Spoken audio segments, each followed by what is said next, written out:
Welcome to Open Fire, when we open fire on all the gaming tech. This is episode 2. We got some new guys in the panel. This is 10Tim10 here, and also I'm here with Twisted.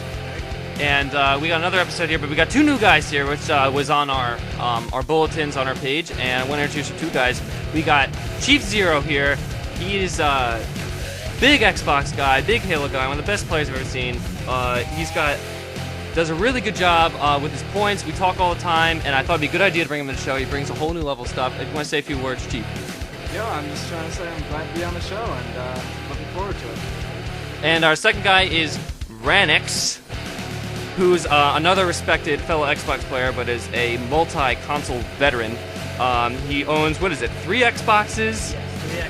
And his gamer score, you can tell him yourself. What's your score? Almost 45,000. Which is a great score. I know some of you Xbox guys are probably more into that, but you can say a few words. Hey guys, how's it going? I'm glad to be on the show. I've always wanted to do something like this, and now I have the chance to do it. Alright, so we're going to dive right into our good content. If you can see on our slide right now, we have all the topics laid out. We got some news sections where we talk about your comments. Toto's going to read your comments, and we go down our list of our main event topics. Who's got the best online community? We're also going to talk about some liquid cooling and PC, which is, try not to leave the PC people in the dark. We're going to talk about some of your hardware.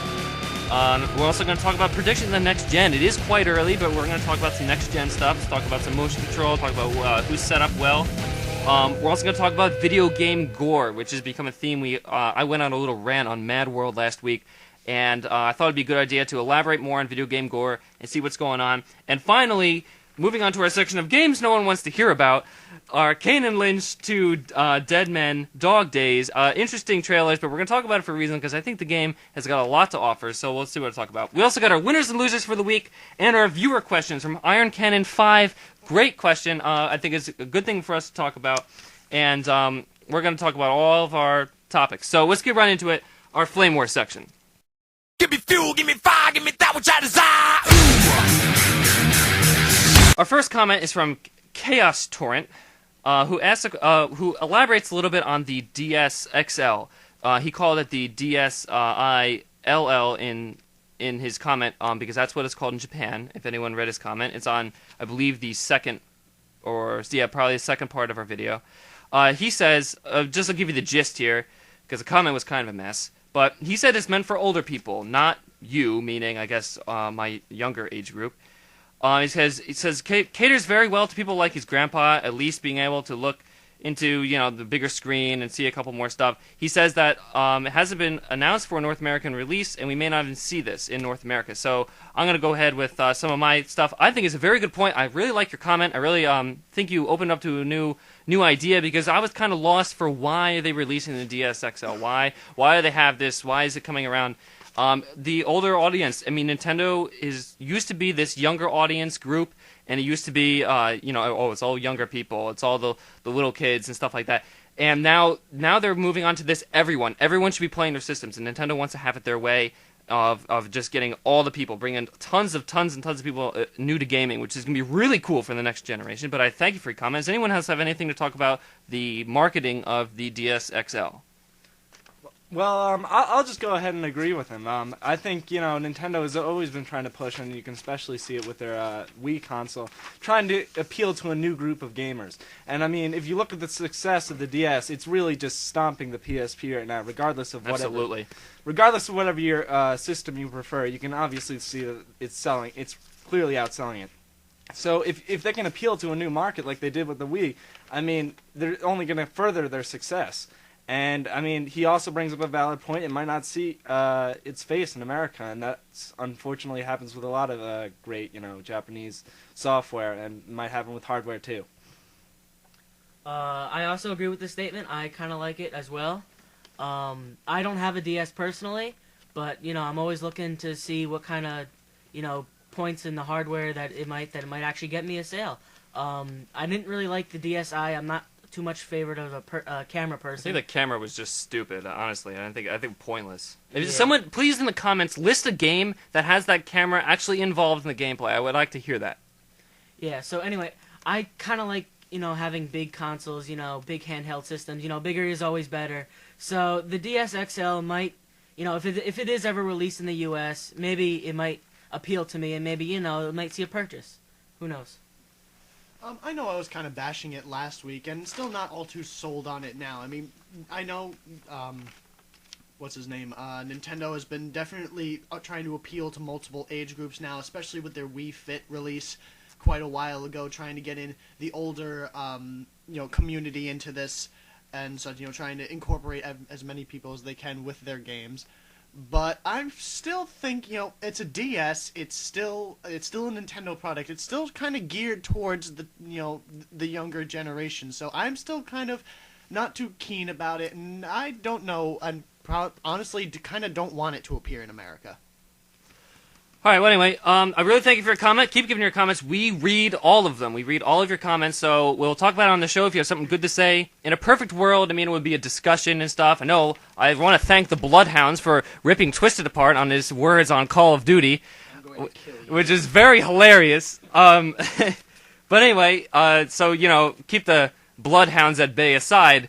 But thank you for your comments. Just if you get a discussion going on there, we'll bring it up on the show. You guys leave some good stuff. We have a great comment, a viewer question, which was sent to me from a viewer, and we're going to talk about that later in the show.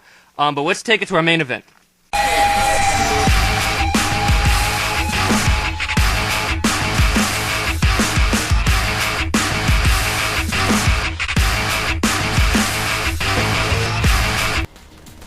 All right, right now we're talking about online communities. Okay, we're talking about maybe the players or the interfaces when you go on something like Xbox Live. We're going to talk about who has the best online community. Let's start with you, Chief. All right, I'm just going to jump right in, and before I say this, I'm going to acknowledge there is obviously some bad that comes with it, but I'm going to go ahead and say that Bungie has the best community, at least on the console space.